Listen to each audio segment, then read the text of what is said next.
Good afternoon, everyone. Welcome to today's webinar.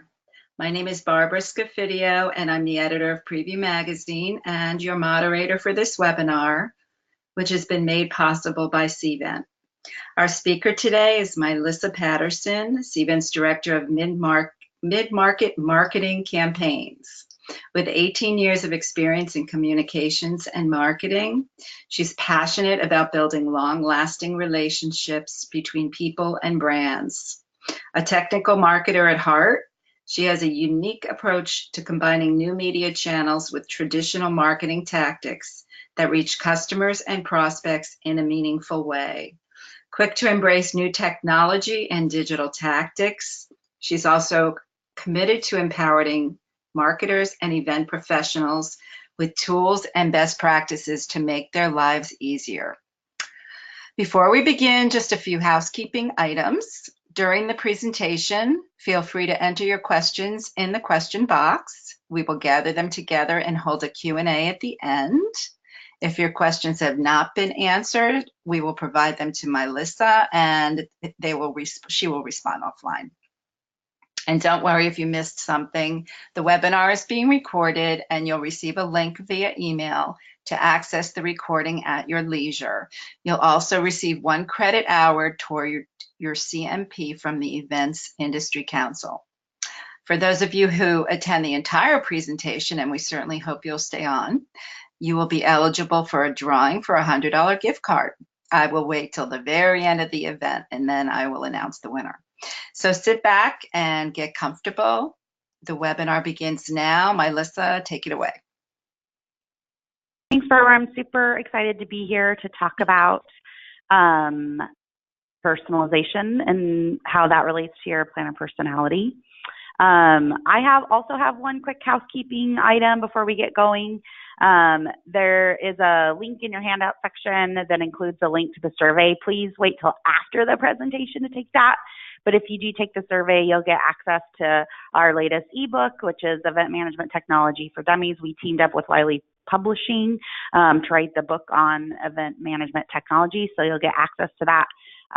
It's a super useful, practical application book, and so you get access to that. And plus, maybe more importantly, we'll send you a e-certificate for a free coffee as a thanks for taking the survey. So let's just jump right into it. Personalization is a really hot topic today. And as a marketer, I know that the best experiences for my audiences are the ones that are personalized. When we look at the performance of tactics, those are the ones that perform the best, the ones that include some type of personalization. And it makes sense, right? We all crave an experience that feels like it was created just for us. We want to go literally to the bar where everyone knows our name, usually. If you think about a hotel experience, if you mention how much you like your room when you're checking out, and then when you go back, you're given that same room again, it does something amazing for our psyche. We feel like that establishment, that brand, that company is a friend, and the loyalty that experience creates is immeasurable, untangible, amazing, right? Tremendous. Like when people create super amazing and unique experiences that feel personal to us, it's just tremendous. And that high touch human to human interaction is one of the things that makes events so impactful, right? That's why we meet. If we want to supercharge the impact of our events, we should also think about personalization within the context of the event experiences. And instead of thinking about one event for 20 or 200 or 2,000 people, think about how you can start to provide a personalized experience so that it's 2,000 unique experiences. And that may seem difficult to scale, but when we use event technology, it makes it possible for us to scale those personalized experiences to events of any size. So that's really what we're going to dig into today. But first, we're going to start with a story about personality and personalization. A few years ago, in my role at at Cvent, I'm responsible for campaigns that drive demand and leads that fuel our sales teams for the Event Cloud. And I used to be in charge of that for the mobile event app specifically, and now my role's expanded a bit, and I'm in charge of it for the products under the whole Event Cloud. So back in my role as marketer for mobile apps at Cvent, my team we're always trying to come up with really great content ideas and content programs that drive leads that then we can then funnel into our live event experiences. And my team came to me with this idea. That was when BuzzFeed quizzes were really big. I think they're still popular and big, but they sort of became this phenomenon in like the 2013, 2014 timeframe. And my team came to me and they said, what if we did like a super fun quiz for planners that's like a BuzzFeed quiz? And I have to be honest with you, I was kind of skeptical, but I'm always encouraging my teams to be innovative and have come up with great ideas. And so I was like, okay, let's try it. Let's see how it goes. And almost to my surprise, that little content quiz became one of the most successful campaigns that I've ever been associated with in my career. More than 20,000 people have taken the quiz to find out what their planner personality is. And even though it's super top of funnel content, we don't really talk about Cvent or Crowd Compass or mobile apps or much about event technology specifically at all.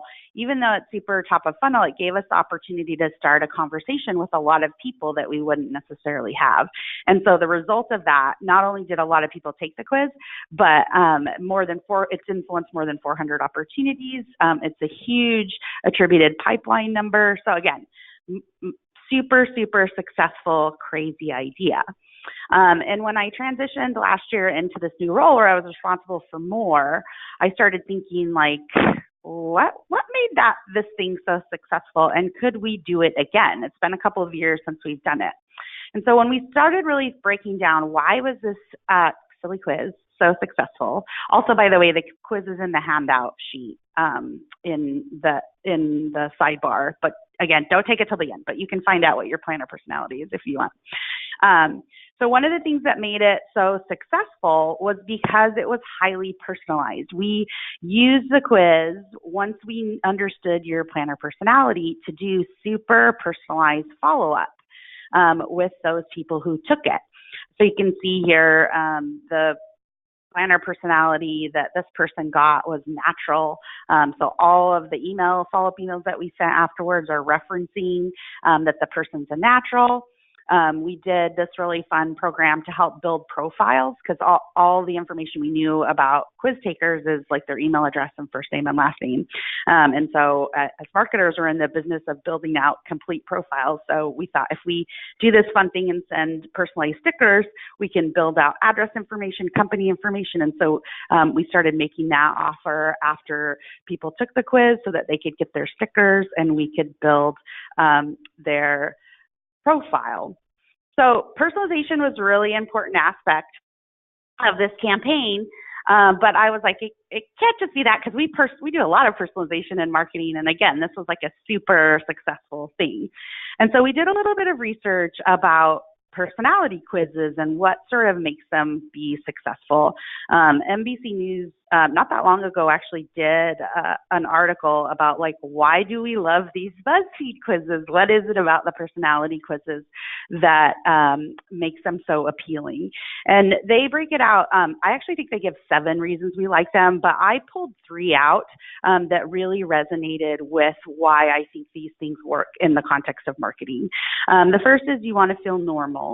And yes, we all are super unique people, sort of like snowflakes, if you will. And that's why we crave that personalized experience. But we all really ultimately want to feel normal. And so one of the ways that can happen is if we start to associate ourselves with smaller groups. So think political parties, liberals and conservatives, or the university or college you went to, right? Like these things that sort of help us group and let us compare ourselves with others. Ultimately, a personality quiz gives us some feedback on whether our behavior is similar to others, what our niche is, how similar we are to another subgroup of people, and that's inherently very rewarding. And so you might be saying, like, why a peacock? And I think this demonstrates this in events. We think about birds of a feather, right? We do that for networking all the time. And so I thought this is why we have a bird theme in this presentation. I went a little crazy with birds. You'll see several of them throughout the course of the presentation, but it is that, like, why do we want to group together, or we have that craving to want to group together? Next reason is we define ourselves in the context of our social interactions. So I am not a social psychologist, but they define this as the looking glass self. It's a concept that our self-image is shaped by how we think others see us, which would explain why we care about whether people like which mean girls character we are, or what Sex and the City character, which is my personal favorite. It happens a lot in adolescence, but it continues into adulthood. And when we take a test that says we fall into a certain category, it's kind of like saying, well, I can establish who I am by letting other people see me in this way. And then finally, we crave attention. People love it when you ask them questions about themselves. So it's very appealing to answer questions that make us feel good, and that the quiz is interested in who we are and what we do. And the article specifically says, like, who needs a date when you can just open a bottle of wine and take a BuzzFeed quiz? And I love that. That really resonates with why these are so popular and so fun. And so when we looked at, okay, great. So we know personality quiz was useful and appealing, and people wanted to take it, and it was super fun, and it was this great lead gen engine. But what if we wanted to reimagine it and do another one? How can we do something that's different, that's not the same thing? And so our research led us into this concept around the 6 fundamental human needs and the core drivers of personality. There's a man, he's a coach. You can find him on the internet. His name is Anthony Robbins. And he's coached over a million people on how to have an amazing and great life.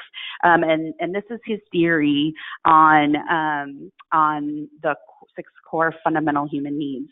There's 4 needs of personality. Those are the top 4 in purple there. And then 2 needs of the spirit. And anything we do as marketers, as event planners, as people in general, if we can somehow tie into these core fundamental human needs and these drivers, that activity or tactic will resonate and feel super personal to people because we're motivated by these fundamental needs. So this is the basis for our latest quiz that we just developed, which is internally we call it, at Cvent, we call it Planner Personality 2.0, but to the world, it's called the Year of You edition. And so this seemed very timely to us because of sort of like social consciousness and aspirational. We wanted this to create this like feeling of we're all on the rise. We should be on the rise in our careers, and how can we think aspirationally about how we want to spend the next few years in our career. And so that's really what this quiz is based on. The link to this quiz is also in the handout, so you can check it out. But it's a similar concept, right? You take the quiz, you get one of 6 results, and each of these results is mapped to one of the core human drivers. And so we look at those 6, and everybody has all 6, but some of them resonate more and are more motivational for each of us personally than others. So you take the quiz, we land you on a results page that lets you know what we are. It's simple and personalized. We're hoping you share it so your friends will take it, right? I'm giving you all the insights into this marketing tactic. And then we give you a little bit more information about what that means and how it relates to your core human driver. And we actually tell you what that is. So in this case, it's contribution, and we sort of call out these secret weapons based on what that core human driver is. And then we give you a little bit of a blueprint, so how to think about using those secret weapons and what you know about this core human driver to make this an amazing year. In this case, your year of personal power. So we hope really fun. It's been in market for a few months. People seem to really like it. Highly personalized. We're doing the same thing, personalized follow-up, where we'll send you stickers so we can help build that lead-ready profile for you and send you your next offer and more relevant content. So you might be thinking, like, Myllisa, why are you telling us this big story about your personality quiz? But I really wanted to illustrate in real life how you can do the same thing for your attendees.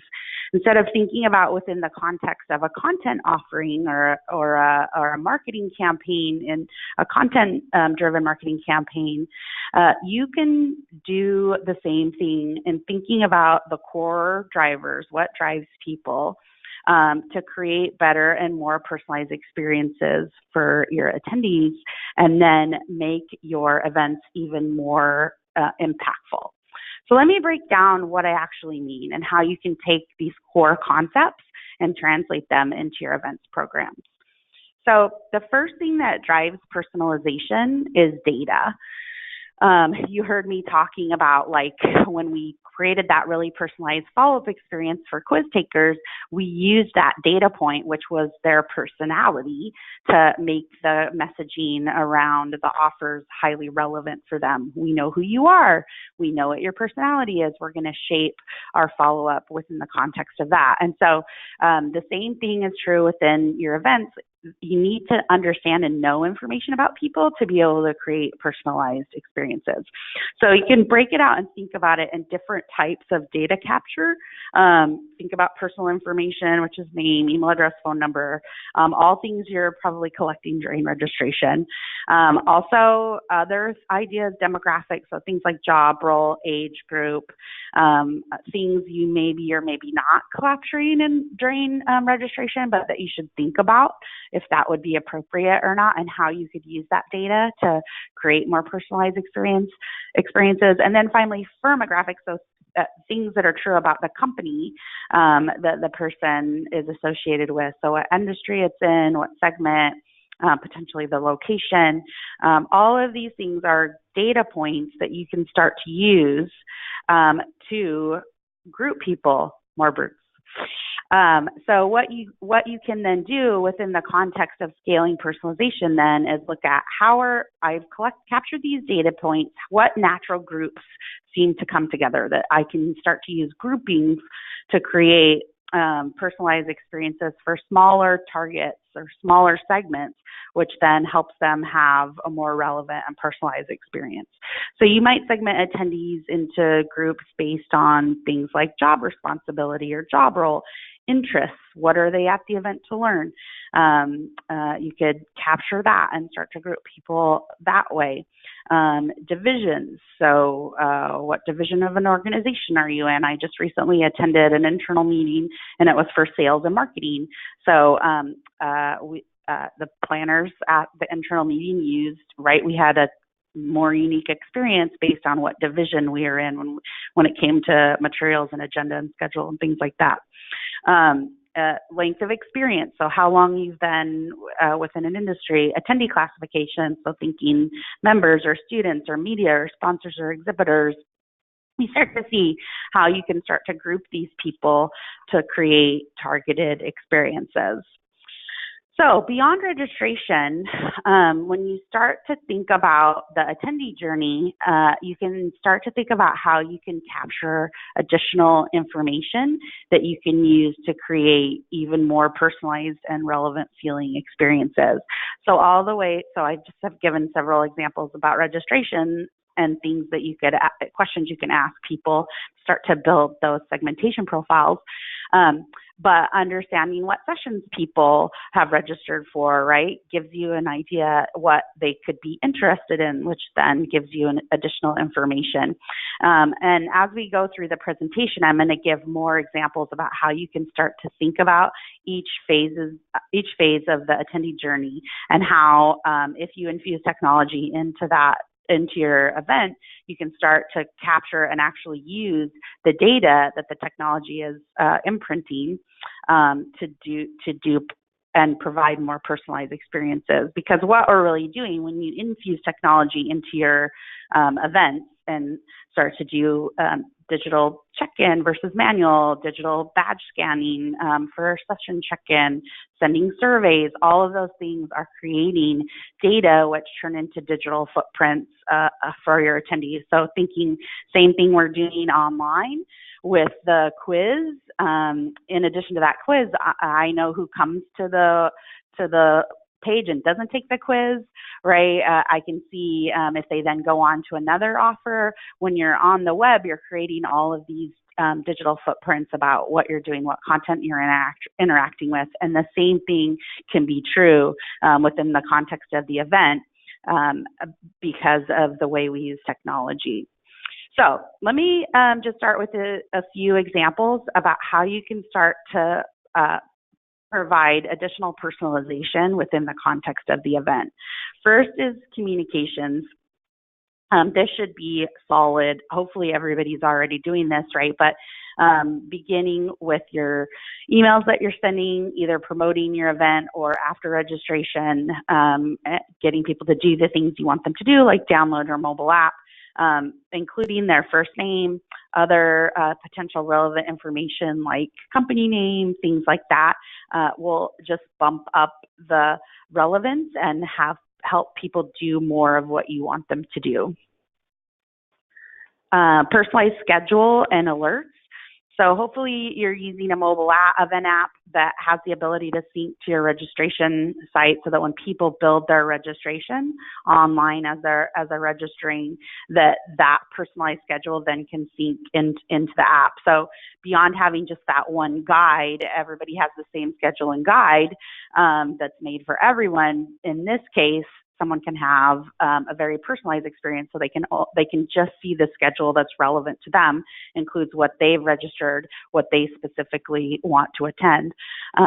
So again, just feels very personalized and like the event was made for you instead of you attending an event that was made for a bunch of people. You can also send, the mobile app also lets you send personalized alerts, so you can segment groups based on different things. So let's say you have someone who's registered for excursion. You want to send an alert about where to meet the buses. That message is not relevant for people who aren't registered for the excursion, so you wouldn't want to send that push alert to the whole audience. You just want to send it to the people who were planning on attending the excursion. This is probably one of my favorite areas where a personalized experience really provides sometimes even non-tangible impact. I think it's because in my life of attending events, long time, right? 25 years probably I've been attending either just personal development or professional related events. And I always remember standing in the big cattle prong lines behind, my maiden name was Jensen, so finding the J, standing in the big line, waiting with everyone else to get up and have someone find my badge. And then for me, because my name is spelled crazy, my name is always spelled wrong. Even if I input it myself, it's almost always spelled wrong. And so then waiting for someone to reprint a badge, or sometimes just lumping it, there's no other option. I just have to spend the event with my name spelled wrong. And so the automating and infusing technology into your check-in journey gives people the opportunity. There's no lines because it's super quick. You can walk right up, put your name in. You can confirm that your name is spelled correctly, and have your badge print right there. So in my case, I could put 2 L's instead of 1 and remove the extra S that everybody infuses into my name and spells my name wrong. And now I am wearing a badge at the event and my name is spelled correctly. So my experience has just elevated tremendously. Segmenting content. I love this one too. I love them all. This, right, going back to my division example, but you could apply this with any segmented group. You don't have to show everyone the same content within the mobile app, which is the guide for the event, right? You can segment it out, but based on track. So if someone is in the marketing track versus the sales track at your event, you can show them the speaker lineup that's associated with their track, instead of only relying on the speaker track that is relevant for all people, right? Again, you get that personalized touch based on any attribute that you can think of segmenting on. Location-based alerts is another way to think about personalization. Beacons are a great way to use location to send an alert based on what you want to do. In this example, it's outside the session door. When you walk into the session, an alert pops reminding you to check in and rate the session. You can do personalized greeting based on sort of behind the scenes technology. So if you have a VIP who's arriving and you want an executive or a senior person or a board member to do a special greeting, based on that check-in, you can send a real-time alert to somebody within the event, letting them know that that person's arrived and they should seek them out for a handshake. This is an example of something Marketo did at their summit, which is super cool, personalized wayfinding. So here there's a badge on your, chip on your badge, and when you walk up, it knows it's you. It says hello to who you are, gives recommendations, and also offers wayfinding map based on what is next in your schedule. Very, very cool. Another example from Marketo Summit that I love, and I don't know if they actually did this, but this is what I would have done if I had a similar experience. So they had an Alexa strategy within their event. So at different places within the event, they had Alexa there, and you could walk up and ask Alexa questions. So what time does the general session start, or how do I find the bathroom? But when they analyze the data after the event, the most frequently asked question is, Alexa, where is the coffee? And so something that they could have done to really enhance the post-event experience and keep the event relevant and top of mind is for anybody who asked where the coffee was, they could send a follow-up coffee card referencing that they hoped that you found the coffee, but just in case, the next one could be on them. So you can start to see how leveraging technologies on site can start to build data profiles that help you build really personalized experiences. So now, how do we bring this sort of all together and start to think about the most relevant and the most personalized experiences, and how can those really elevate attendee experiences and really help people do what we're hoping they'll do. And the way to do that is to think about those core fundamental human needs, those elements of personality that we all have that make things extra appealing to us, and really resonate on those core values and those feelings of needs. So I'm just going to go through each core driver and talk about how you could potentially use that and leverage that to create a more personalized experience for attendees that will resonate and hit on that core driver. So the certainty driver is all about avoiding pain and gaining pleasure based on safety and security. You want to feel safe. And so to me, within the context of the event, we know how stressful events are. We did a survey at the event recently where we studied over 1,000 attendees and asked them about their experiences.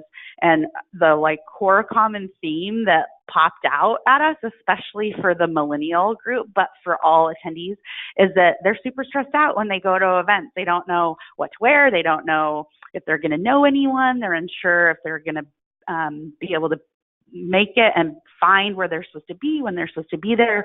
All those things create those feelings of uncertainty and feelings of unsafety, which is bad, right? So then we want to pump up and provide a relevant feeling that helps dissuade that uncertainty. And so a great way to do that is within that personalized schedule concept that I talked about, making sure that all attendees understand what the schedule is that they've built and then where they need to be when. And so maps and wayfinding really come into that. So if you're leveraging those things within and are able to provide personal schedule that links to map and potentially even personalized wayfinding, that's really going to hit that certainty driver and make people feel less stressed and really amazing about the event experience. I love this slide because I love cupcakes so much. But the uncertainty variety driver is that need for change, feeling like something is new, a stimulus around adventure and the next thing. And so you could take this a million directions. I just think like the landscape of an event gives you so many opportunities to hit on this core driver. The example that I'm using today, which is why we have the cupcakes, is during registration, you could ask a question about what people's favorite dessert is. It's something fun, breaks out of the normal sort of day-to-day within the registration question, and have it be a pick list, so it's not type in whatever you want, but you could offer 5 or 6 different dessert options, and then you could use that to organize your birds of a feather tables if you're doing that. So at a mealtime, if you're wanting people to sit together in hopes that they'll network with people that they don't know as well, what kind of dessert you like could be the impetus for how you group those people, and then you could reveal that dessert and serve that dessert to people at the end of the lunch. So really fun, provides variety because you could hide the fact that you're doing that dessert, so you get that element of surprise when you do that reveal at the end of the meal, and also encourages meeting someone new and that sort of uncertainty of networking in an environment where you've grouped people together under like terms. Significance. So that feeling of unique value, importance, feeling like you're special. Everything about personalization hits this core driver. It's the whole reason we're talking today, because we want that feeling of significance. And so I just want to like remind us what we've talked about and give another couple of examples about how you can bring up relevance. I like to think about attendees sometimes in the terms of people who have attended the event before and not. If they've attended the event, you have a ton of information about them and what they wanted to do at the event, what they liked. And so hopefully you're using that information from past year to make their next event attendance even more relevant and special. So for example, if at the conference last year, this person participated in, let's say, the running groups in the morning, you could, after their registration for next year's event, you could send them a unique link to the fitness schedule or have them sign up to get alerts on when the fitness schedule is, send push notification reminders about the time of the running groups meet, things like that. So creating or using that thing that you know about the person from the past and using it to create that extra special and significant experience for them this year, more personalized experience, will really resonate with their overall event experience. Connection and love. So a strong feeling or closeness of union with someone or something. You can start to see this trend. This is one of the reasons that we chose the core human drivers within the context of this quiz. And it's because so many of these things relate to why events work and are so impactful in the first place, because events hit on so many of these core things that then if we can leverage some of these principles of personality to bump up the personalization, it just will make them even more effective, which is very, if you can tell, it's very exciting to me. So for connection and love, to me, this is all about, networking, which is one of the main reasons people attend events.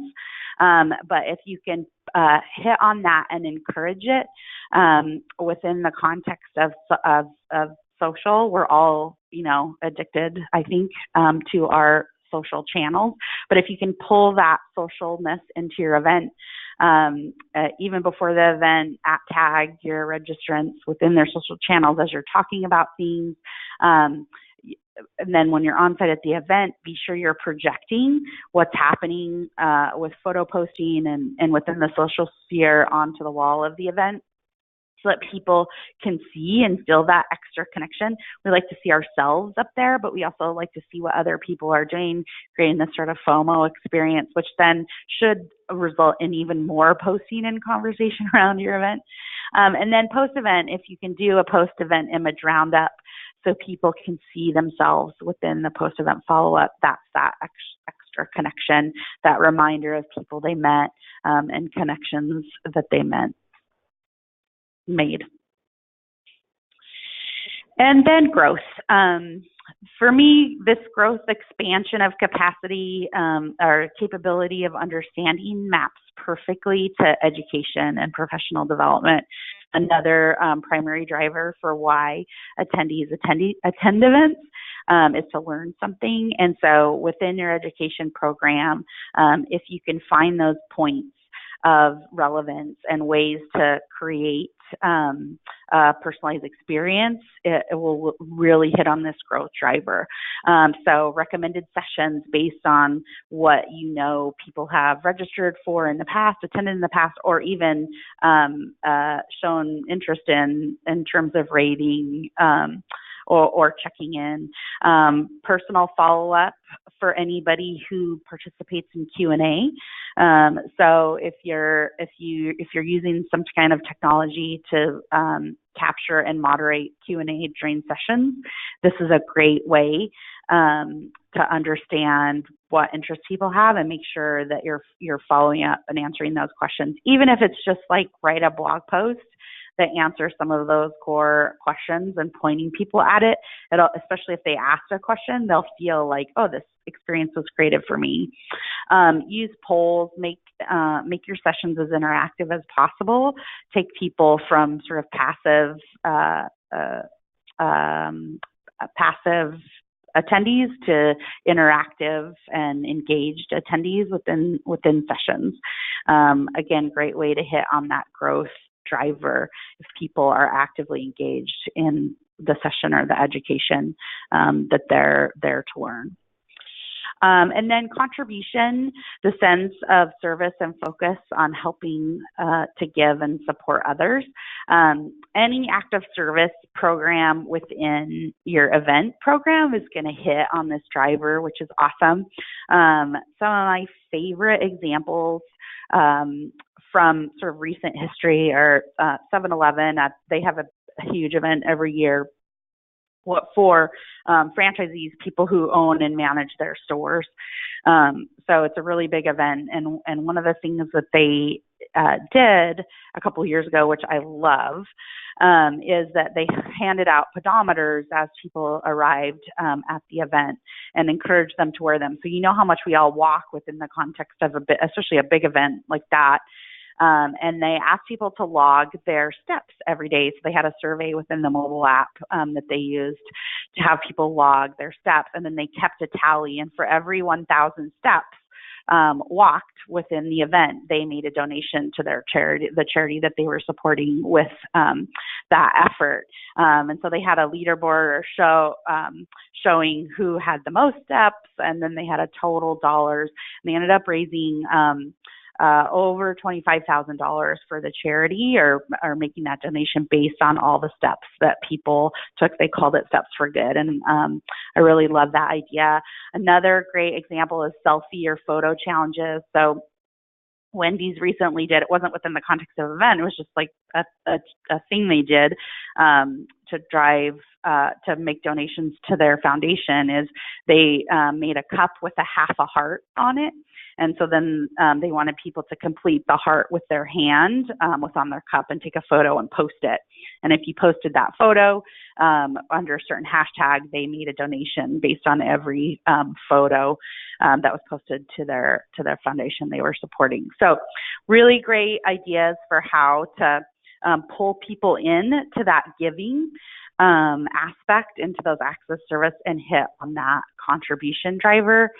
People participating in that will feel like they're having a very personalized experience at your event. So the most effective marketing is personalized marketing. We talked about that at the beginning. The most and same is true for events. The most effective events feel really personal. The more unique and personalized experiences you can provide within the context of your event programs, the more successful you'll be at achieving the goals that you set out within the context of those events. So I gave you a ton of ideas and examples within the course of this presentation. I hope you took a couple away that are actionable and things you can start doing right away to pump up the personalization aspect within your events programs. And with that, we can take some questions. And just a reminder here, take the survey, get the ebook, and some coffee. Hey, thank you, Myllisa. Very interesting. You're right. I enjoyed the coffee and the cupcakes. I do see a trend of food. Yeah. So I want to encourage everyone to please submit your questions. Now's your time with Myllisa to ask whatever you'd like to ask, and whatever we can't complete here, she will answer them offline. And please do stay on for the entire presentation. I will be doing a drawing at the end for a $100 gift card. So on that note, the questions are pouring in. I did want to ask, group size wise, how do these tactics work across different sizes of groups? Is there some ideal size? No, I think personalization works, right? And so it doesn't really matter how big of a group it is. If whatever you can do to make that person, I guess like if you had like 3 people, it would be harder to do that. But, I've seen people deploy really successful personalization tactics in small, like short meetings, meeting for 20 people, that's a half a day, all the way up to huge conferences with thousands of people. So multi-day. Okay, interesting. Are you seeing a large percentage of companies doing more personalizations or associations doing more personalization, or is it still just something that's starting to catch on? Well, I think that, the infusion of technology into the event experience, so things like mobile event apps, digitized check-in or automated check-in, are giving people the data points that they can then use to personalize, thinking about your registration form as a way to capture data. And so, I wish I knew a percentage. That's probably something we should do a study on, but I think it's more and more pervasive, starting back before, even just like trying to think about tracks and not presenting everyone the same content, before we had like really robust registration sites and stuff like that. It was more challenging, right? You'd have to get your printed guide when you arrived, and then people were trying to decide which track they are in or sessions. But I think a lot of people have been attempting personalization for a long time, and then as more and more technology gets infused into events, it just gets easier and easier to deliver on that experience. So what about privacy? Is it okay to be tracking all of this data that people are entering into their apps and using it? Great question. Yeah, so especially with things like GDPR, right? We passed the GDPR date on May 25th. So a lot of planners in the U.S. I've heard say like that doesn't even apply to me. We don't have as stringent, as strict privacy laws as they do in Europe or the UK. But even if one person from a GDPR impacted country is at your event, you have to be compliant. And so the easy way to do that is just to give people the opportunity to opt in. And you can do that, especially if you're using at check-in, digital check-in experience. It's really easy to ask that opt-in question. So just explain the data that you're capturing within the course of the event, how you plan to use it, and then give the people the opportunity to opt out or opt in based on their preference. Usually when you present people with the option, especially within the context of the event, they're going to opt in because we crave that personalized experience. We want to get recommendations, right? We want to understand. We want you to understand what we want. And so that's the key, is just getting people to give their permission. Mm. But if you're in the U.S. and you don't have any international people, you don't have to do that right now. So just so you know. Right now. So, yeah, right now. do you, so let's say you're, as the planner, you're all in, you think this is really creative, it's the way to go, but you have to convince your boss. Do you have any suggestions or strategies to help planners move in that direction? Yeah, I mean, it's funny, right? Because I even think about this as a marketer. Sometimes it's like, I don't know how to buy software. Like, that's not what I do. I don't know how to buy technology. And so I think like the times in my life when I've had to go pitch buying a technology, I really tried to focus on how is this going to benefit the organization, or what are we going to save? So the great thing about technology is it usually means we're going to save time, right? We're taking some kind of process that's manual today and automating it, which means less resources usually to do that thing. And so if you can start to translate that story and talk about, man hours that are going to be saved, dollars and money that are going to be saved. So like, if you're going to replace a printed guide with your mobile app, that's hard cost savings. You no longer have the costs associated with that printed guide. So highlight that. So if this is something you're thinking about and struggling with, you can email me. We've got tools that help people build a case. Also, Forrester did a sort of, I think it's called the Total Economic Impact Study or something like that.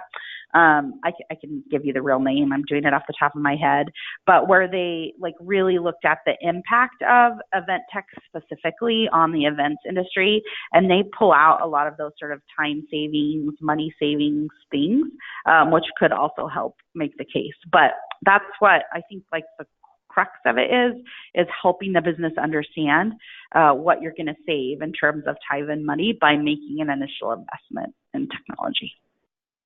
Okay, good information. This is a very specific question, but it does relate to what you talk about. Can name badges be printed on both sides? So this is there are probably name badges in the world that can be printed on both sides. The CVET one specifically, if you're asking about that, the printers print on one side of the badge, but there's a strategy based on, depending on if you wanted a two-sided badge, we would point you towards a paper badge, because then you can have a fold in the paper, right? And then use a sleeve of some kind within the land-in. So there's ways to do it. The printers that we use for badges it's weird, right? Like if you even think about the experience for the attendee, you don't want them to have to take it out and put it back in to reprint. But there are ways to do it. That's super specific answer also, but hopefully. No, the answer is yes. Yeah, it doesn't technically print on both sides, but you can get what you want with printing on both sides. Yeah. Now, here's another question from Tina, and I can relate to this because I write a lot about incentive experiences, and a big trend on that side of the industry is personalized amenity experiences, amenity rooms where people choose, let's say, their beverage for the trip, their pillow, gifts of their choice, of their liking from among a selection. How does what you're describing, this trend toward personalization, fit into gift experiences? Yeah, I mean, I think if it's exactly in the way that you described it, because basically you're capturing some data, you're asking people what they want, and then you're delivering on it. So what would get really great is if then you could take, so I asked for it, now I'm getting that.